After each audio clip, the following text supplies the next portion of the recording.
What up, guys? It's your boy Lil Prince TV, and I'm back with another video. Today we're gonna be doing the hard candies. How are they made?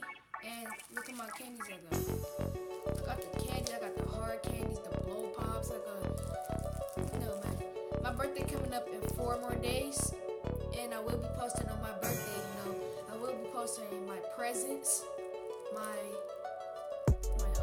party too, and singing happy birthday. But today we're gonna be doing that hard candy. How is it made? And yeah. So if you're new to this channel, make sure you subscribe and click that bell right now.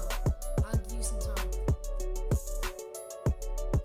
Alright, you should have did it, but make sure you subscribe and click that bell and leave a comment and make sure you like these videos, because 9 times out of 10, if you tell me what to do on my next post, I will do it. So let's get straight to this video, man.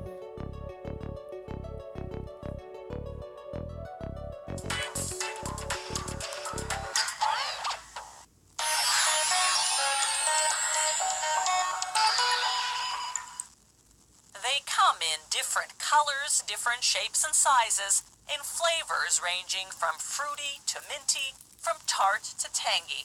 Pretty well everyone enjoys sucking on a hard candy from time to time. For children and adults alike, these sweet treats are just irresistible.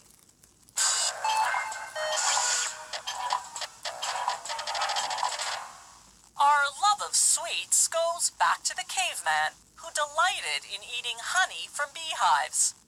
In ancient times, people indulged in treats made of honey-covered fruit and nuts. In the Middle Ages, Europeans made candy from boiled sugar, but the high cost of imported cane sugar restricted this delicacy to the wealthy.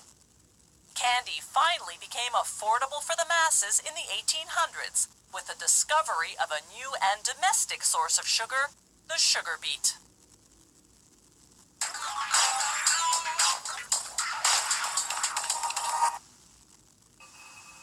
These hard candies aren't mass-produced confections. They are gourmet candies, custom-made and crafted by hand. The candy maker starts by bringing a pot of sugar and water to a boil. Then he adds glucose, a thick syrup made from starch. He heats the mixture to a specific temperature, depending on what type of candy he's making, and lets it cook for about a half hour. Then he stirs in liquid flavoring. Once the mixture is evenly blended, he pours it onto a cooling table. If you're watching The this candy right now, make maker sure you has go down several there and comment flavorings at his which is your disposal, favorite from flavor. Mine eucalyptus is oil red to fruit cherry. flavors. He also chooses from a wide range of food colorings. This candy will have a strawberry design in the middle, so he and his assistants are working with 3 colors: green for the leaves, red for the berry, and yellow for the background. To enhance the flavor, they add citric acid. Then they keep blending until the candy has cooled down and hardened enough to be malleable. They separate the pieces by color and put each piece on a heated table to slow the hardening process so that the candy will remain pliable. Now they create the design.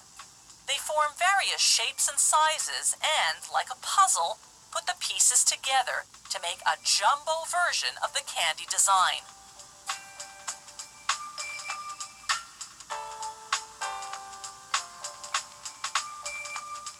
Once they've assembled the red berry and green leaves and yellow background, they roll on more yellow background, then a layer of red for the outside trim. All that's left is to reduce this giant wad of candy into a bite-sized version. To do that, the candy maker pinches one end and stretches it out to form a long, uniform strand called a rod. He cuts the rod into pieces 60 centimeters long, but he has to keep rolling them until they cool and harden, or else they'll go flat. When the rod is just the right diameter, the design is in perfect proportion. All they have to do now is cut candy-sized pieces. use the same technique to make kiwi candy, pink grapefruit candy, and banana candy, to name just a few varieties. Want to order up some candy with a personalized message? Here's an L, an O, a V, an E.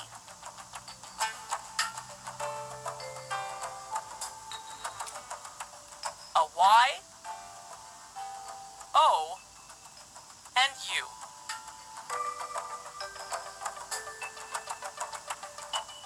Again, they create a yellow background and red trim.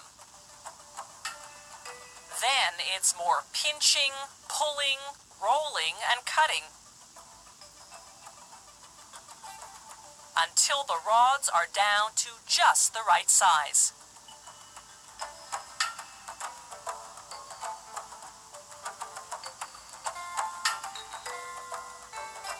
If you look at the back end of each rod, you'll see the lettering in reverse. That'll be the underside of the candy.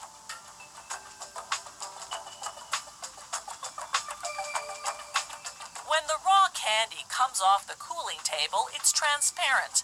To make it opaque or to lighten the color, they pull it on a hook.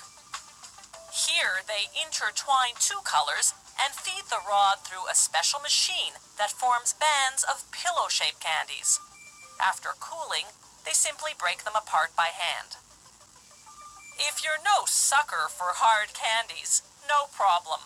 They can also twist rods into lollipops.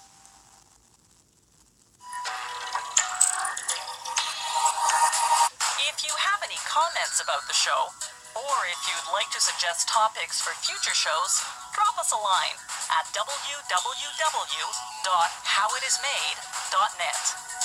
Alright guys, that was it. Make sure you comment down below what's your favorite flavor. Like I said, mine is cherry, red, and I love y'all guys, bro.